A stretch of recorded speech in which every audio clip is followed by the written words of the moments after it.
With that being said, we can continue with our next talk by Aghiles Salah on the topic of towards source-aligned variational models for cross-domain recommendation. Hi. So this is a joint work with Thanh, Binh, Tran, and Lauw from the Singapore Management University. So I think it's redundant to say why recommendations are important at RecSys. So let me move to the next slide. So the setting we consider is collaborative filtering, which has been introduced very well in the last presentation.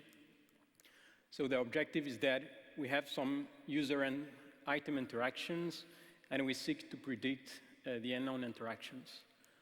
This is a great approach in practice. I think it's one of the most widely used to solve the recommendation problem, but a long-standing challenge in this context is data sparsity. It's very hard to generalize a machine learning model just based on very few observations, and this is why even some presentations have reported that using complicated models may not always offer the best performance. It's even more challenging when we try to tackle what we call cold start users. I mean, these sets of users that have not provided any interactions yet. And this is the problem we focus on in this work. So one way to tackle this problem is cross-domain recommendation. So the idea is that you would like to leverage some knowledge from a source domain to improve recommendation in a target domain. So for this work, we consider that domains may be item categories, such as books and movies, as illustrated below, that share the same set of users. And what we seek to do is to make prediction for the cold start users in the target domain, such as user 3 below. Okay, so the starting point is to learn from the source preferences. To this end, we use variational autoencoders as a building block model because it performs very well on this task, at least based on what has been reported recently in the literature. So you have a vector of user preferences, X, that you project into some latent space. And then from this latent space, you can learn to reconstruct the user preferences and generalize user preferences to unseen items. So this latent space is supposed to capture the hidden user preferences. And in the sense that users that tend to share similar preferences will be projected to nearby locations, so you can benefit from this when you make the prediction to generalize user preferences.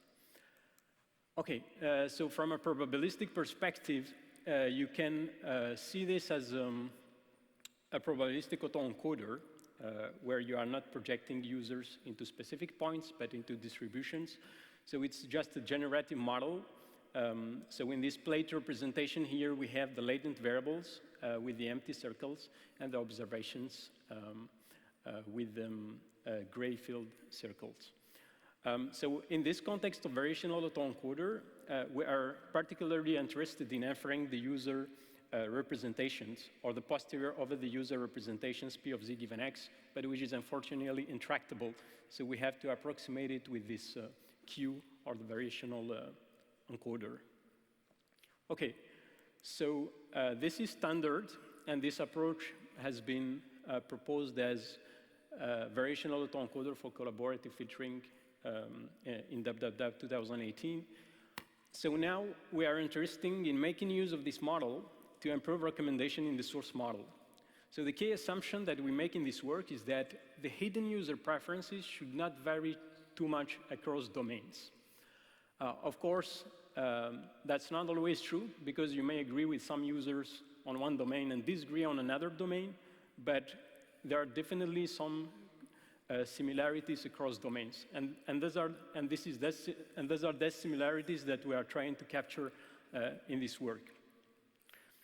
So in order to achieve this goal, or to reflect the fact that these hidden preferences should not vary too much, we try actually to build a preference model in the target domain whose latent space should be as similar as possible to the latent space in the source domain. And we investigate two approaches that I will present shortly, rigid alignment and soft alignment. So the first approach that is straightforward is to say, okay, let me take the source variational model or the source encoder and use it as an encoder in the target domain. I mean, that's a great approach because we have a perfect alignment, because in the end, the two latent spaces are just the same. And the objective that we need to maximize in this case is a lower bound on the variational, is a lower bound on the likelihood of the preference in the target domain. And we just need to learn the decoder. So it's also a very efficient approach because you don't need to estimate the variational encoder anymore. Well, as I said, it offers perfect alignment, but it turns out that this may not be a great approach. And the reason is that, remember that this variational model is an approximation to something that is exact. But if you don't let this approximation to move, you are restricting the quality of your lower bound on the likelihood, which may in turn affect the learning of the generative model or the decoder in the target domain. So this has motivated us to investigate what we called softly aligned VAE. So in this case, we will have a full VAE model with an encoder and a decoder in the target domain. But our objective is to encourage this encoder or encoder model in the target domain to align with its source counterpart. Now, how do we achieve this in a principled way? By taking the variational model in the source domain and using it as a prior in the target domain, as shown by the graphical model on the right. So now we have a new objective to maximize, which is another lower bound on some log likelihood function on the target domain.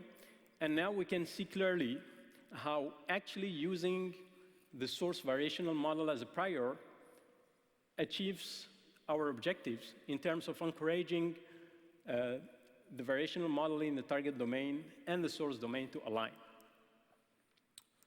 Okay, so now, because in the target domain, we have a variational model with its own parameters that can adapt, we can improve the lower bound that we are trying to optimize in the target domain, which is nice because we can make this bound tighter and tighter over iterations. Okay, now just a little bit of information regarding the desirable properties of this letter model on the context of, or for the task of cross-domain recommendation, which is a connection with the information bottleneck principle. So unfortunately, we won't have time to cover what IB is here, but I will try to give you some intuitions of why this is important or interesting for this task of cross-domain recommendation. So recall that the objective we are trying to maximize is this lower bound on the log likelihood. Now, it turns out that this KL term here, or Kullback-Leibler divergence term, can be expressed in this form, which is a lower bound on the IB objective function. Okay, so here I represent the mutual information. So what this says actually is that when we maximize the SA-VAE objective, we are also maximizing the IB objective. Now, intuitively, what this tells us is that if the model, when learning the latent space, if the model can use the source data, as long as it can explain the target preferences, it will prefer to use the source information over the target information. If it's not that obvious, please take a few seconds to analyze this objective. And just remember that the mutual information measures the dependency between two random variables, z and xt or z and xs here. So it's a model that will always prefer to rely on the source data when it can. So this is important for this task of cross-domain recommendation because at inference time, we want to use the source information to make prediction in the target domain. So it's good if our model gives some more importance to the source data.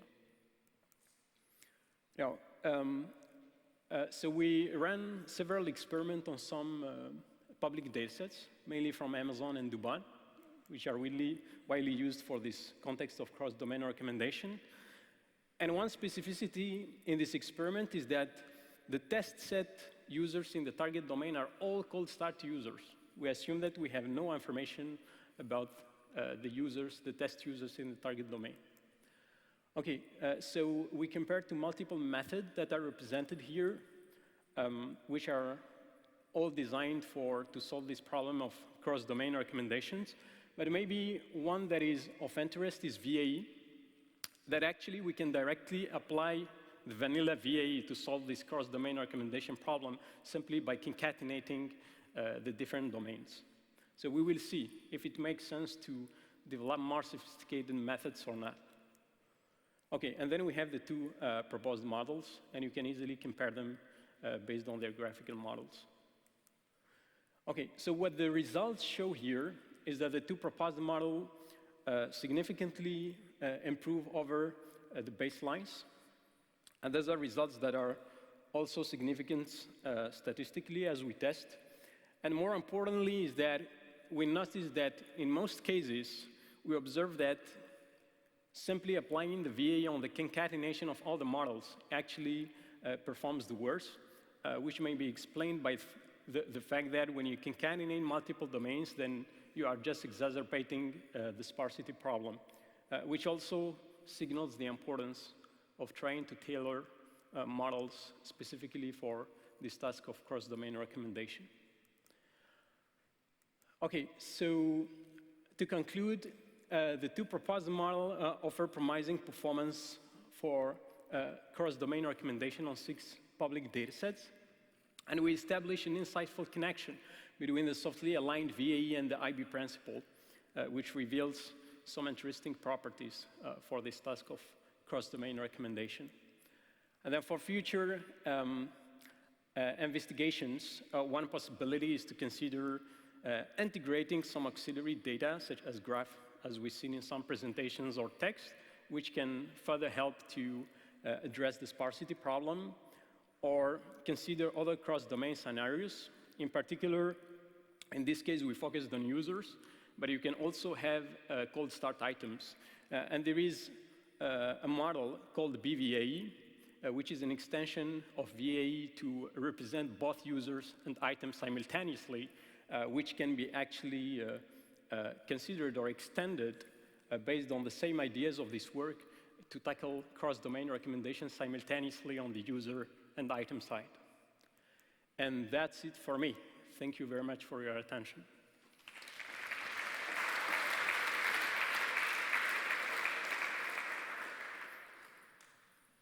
Thank you, Aghiles, for this great talk. I have a question. So, in your experience, how similar or close to one another do source and target domains in a conceptual way need to be to one another in order to make reasonable recommendations?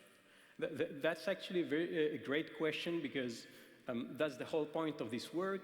So as I mentioned in the beginning, it's true that two users may agree in one domain in terms of preferences and disagree in another domain. And if it's always the case, obviously this approach wouldn't work. But what we have observed empirically, it's actually better than doing nothing. So what can be said based on the experiments that we have conducted is that actually there is a part that is invariant cross domains, and there is a part that is specific to every domain. And what the model I presented here can capture is this notion of invariance. If there is any hidden preferences that are invariant cross domains, so we will be able to capture them with this type of models. Thank you. And there's also a similar question from the audience. Do you maybe have an idea what would be a meaningful cross-domain distance? Sorry, can you repeat the question, please? So what would be a meaningful cross-domain distance? So that was a question. Oh, yeah, that's a very interesting question. So in this particular case, because we are working with distributions, which means like our users, we have distributions over every user in the latent space. It's not points.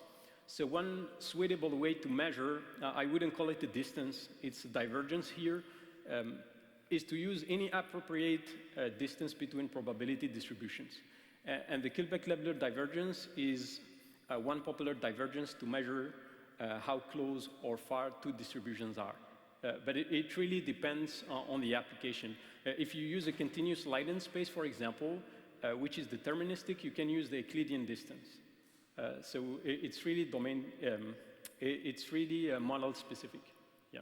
Thank you. Maybe we can fit one more question from the audience. Thank you for the talk. So follow up on that is that, is it dependent upon the size of the domains? Like if the source domain is much larger than the target domain, that's one thing. And second thing, also the overlap between the two domains, like how many users actually overlap? Yeah, that's a great question, thank you.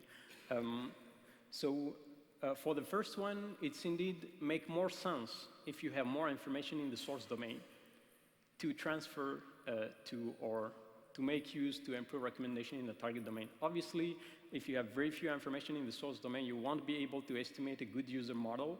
And if you aren't able to estimate that good user model, there is no point of trying to generalize something that is not good to some target domain. I totally agree. Regarding the overlap, for the cases that we have considered, is a perfect overlap for the training users. Is only the test users that are only seen in the source domain, but not in the target domain. But that's also a very important point that can certainly affect actually the robustness of the model. This is something that we haven't investigated, unfortunately. Yeah, but it makes sense to see like how many users would be enough actually to learn to align the two domains. Yeah, thank you very much. Thank you. With this, I think we can conclude the talk. Thank you once again, Aghiles. Thank you.